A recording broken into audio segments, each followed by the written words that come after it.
사실 손태진 씨는 지금은 많이 알려져 있지만 심수봉 씨가 이모 할머니라는 부분에 관심이 집중된 것도 사실이라고 생각합니다.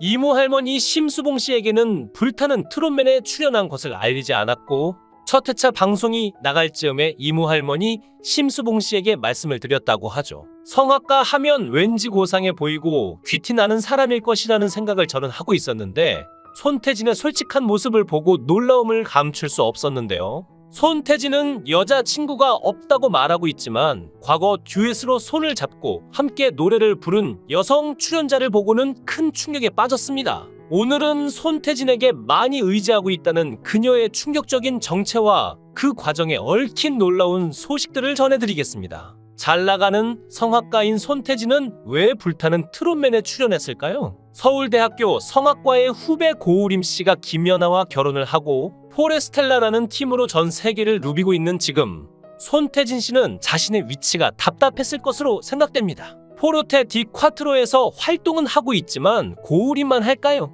지금 포레스텔라는 연주 스케줄이 1년은 꽉 찬 스케줄로 움직이고 있는데 그에 비교하면 누구나 초라해질 수밖에 없는 상황이겠죠. 그는 이제 불타는 트롯맨의 문을 두드리고 탑8에 선정되어 결승전에 진출했습니다. 서혜진 PD는 시청률을 위해서라면 악마에게 영혼도 팔 사람인데 미스터 트롯이 박서진을 내쳐버린 것 같은 실수를 할 사람이 절대 아니죠. 손태진은 화제성과 음악성을 모두 갖춘 보물인데요. 그리고 손태진 씨가 왜 결승 진출이 확실했는가 하면 그는 이미 트롯이라는 장르의 아주 중요한 한 부분을 해결했기 때문입니다. 중요한 부분이라고 하면은 꺾기와 트로트라는 구성진 소리가 아니라도 얼마든지 트로트를 잘할 수 있다는 아주 중요한 부분을 해결한 가수이기 때문이죠. 우리나라의 트로트는 사실 대중가요의 일부분으로 이쪽 장르를 하는 사람들만의 전유물로 생각되어 왔는데요. 이 장벽을 깨부순 것이 김호중이고 이미 중요한 부분을 선점하고는 있죠. 긴가민가 하는 사이에 손태진이라는 베이스의 소리가 김호중이라는 테너와 쌍벽을 이루며 트롯이라는 분야의 경계면을 넓혔고 한 획을 그었는데요. 심사위원들이 이 부분을 넘기면 그만이지만 심사위원들도 이미 이 부분을 놓치지 않고 인정하고 계시기 때문에 손태진 씨는 조건 없이 결승으로 진출한 것이죠. 그렇다면 누가 우승을 할까요? 손태진, 애녹 같은 분들이 우승을 할 것 같지는 않습니다. 우리의 대중적인 인기를 얻고 있는 분들 중에서 대국민 투표와 심사위원들의 높은 점수를 받은 사람이 우승을 할 것이라는 생각인데요. 만약 손태진 씨가 우승까지 한다면 대중가요의 획이 무너질 수도 있기 때문에 우승을 시키지는 않을 듯 싶습니다.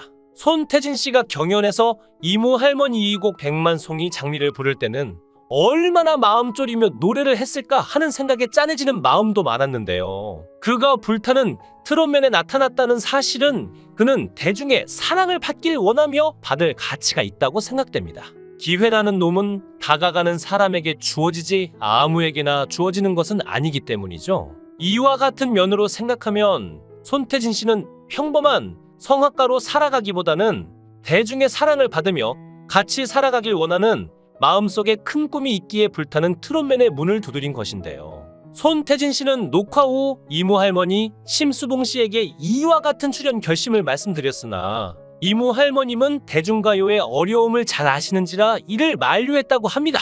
불타는 트롯맨에 38번째 등록을 하였지만 예심을 보고도 누구 하나 대접해주는 사람도 없는 상황 속에 그가 만류에도 불구하고 왜 결심을 굽히지 않았을까요? 서울대 성악과 졸업, 동대학원 재학 중이라는 엄청난 스펙을 가지고 대중가요에 몸을 담은 순간부터 아니 팬텀싱어에 출연을 하였을 때부터 대중의 사랑을 받길 간절히 원했다고 생각됩니다.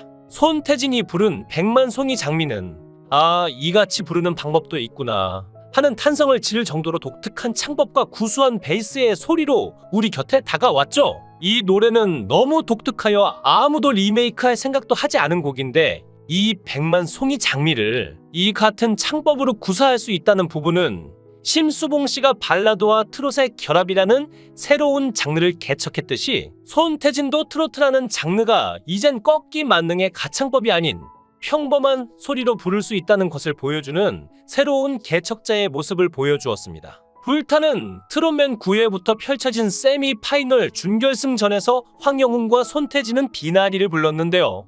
저음과 저음의 듀엣이라서 음역대가 겹치는데 괜찮을까 싶었는데 나쁘지 않았습니다. 심수봉 특유의 간들간들하는 창법에 비해 남성 보이스의 묵직한 톤을 살려서 불렀는데 서른도는 너무 긴장했고 너무 무거웠다라는 냉정한 평을 했죠. 창법이 다른 건 크게 문제될 거 없다 봅니다. 오디션은 늘 원곡자가 생각나지 않게 자기만의 재해석을 강조했으니까요. 다만 너무 긴장해서 힘이 들어갔다는 건 동의하는데 편곡적 요소가 많은 무대였습니다. 러브스토리 주제곡에서 비나리 멜로디로 넘어가는 피아노 인트로는 센스가 있었고 중후반부는 클래식 편곡을 많이 넣어 손태진의 필살기를 다 담은 듯 싶었죠.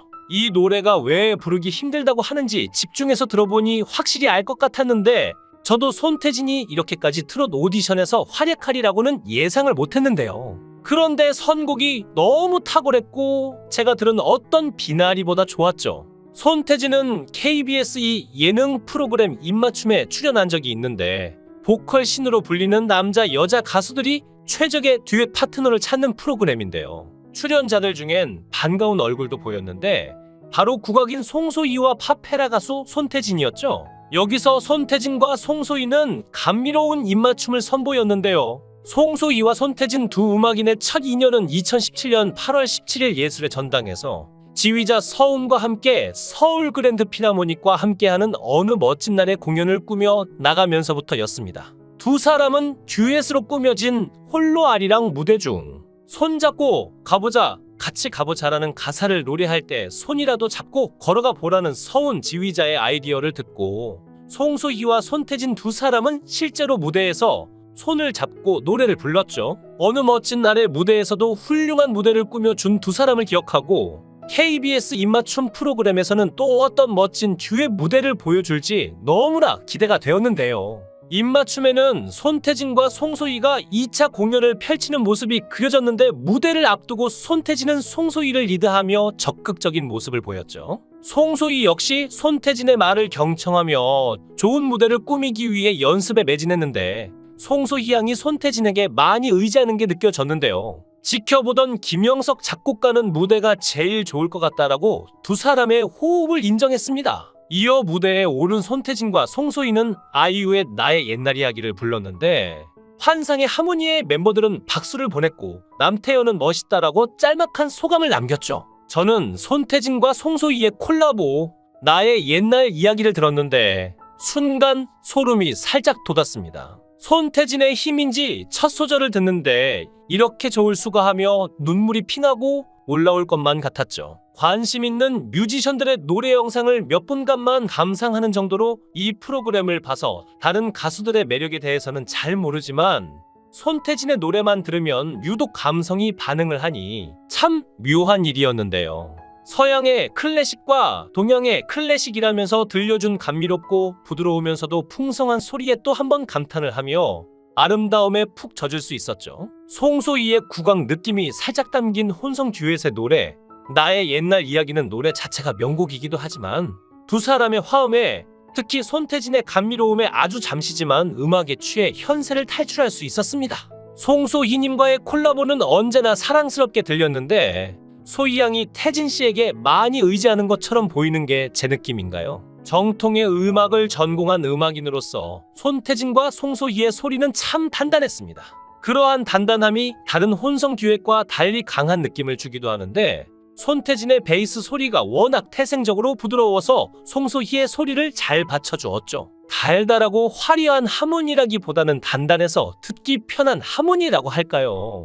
손태진님의 목소리는 활용점정이었죠. 그 하모니 속에서 손태진만이 줄 수 있는 음악적 위로에 괜시리 또 사소하지만 감동을 받아버렸습니다. 묵직한 저음이라고 표현하지만 묵직한 저음 속에 우아하면서도 봄바람처럼 일렁이듯 터치스러운 가벼움이 있어서 참 좋은 손태진의 소리를 감상하며 잠깐 좋은 여행을 다녀온 듯 했는데요. 손태진은 상대방과 편해져야지 약속한 부분에서 믿을 수 있겠구나 싶었어요라며 파트너와의 호흡을 강조했죠. 또 송소희는 태진 오빠는 음악할 때 기복이 없는 사람이라서 비현실적이었어요라고 말했고 무대에 대한 신뢰감은 오빠가 가장 높았어요. 좋은 무대를 완성한 것 같아요라며 만족스러움을 표했는데요. 아마도 손태진님도 모든 인생이 중요하겠지만 불타는 트롯맨 이전과 이후가 많이 다르지 않을까 개인적인 식견으로 조심스럽게 유추를 해봅니다. 훤칠한 키와 뛰어난 능력을 언급하기엔 이 세상 금수저분들이 너무 많습니다. 그리고 개인의 뛰어난 역량이 있을 거고요. 저는 음악을 못하지만 음악을 애정하는 일인으로서 손태진님의 목소리를 듣고서 무릎이 아닌 제 가슴을 탁 쳤습니다. 손태진님은 말도 안 되는 힐링의 목소리로 많은 사람들에게 즐거움을 줬고 앞으로 어떤 무대와 결과를 보여줄지 기대가 되는데요. 더욱더 흥미로워지는 불타는 트롯맨에서 좋은 결과가 있길 응원하겠습니다. 영상을 끝까지 시청해 주시고 귀한 시간 내주셔서 대단히 감사합니다. 구독, 좋아요 꼭 부탁드립니다. 더 좋은 영상으로 보답하겠습니다. 권행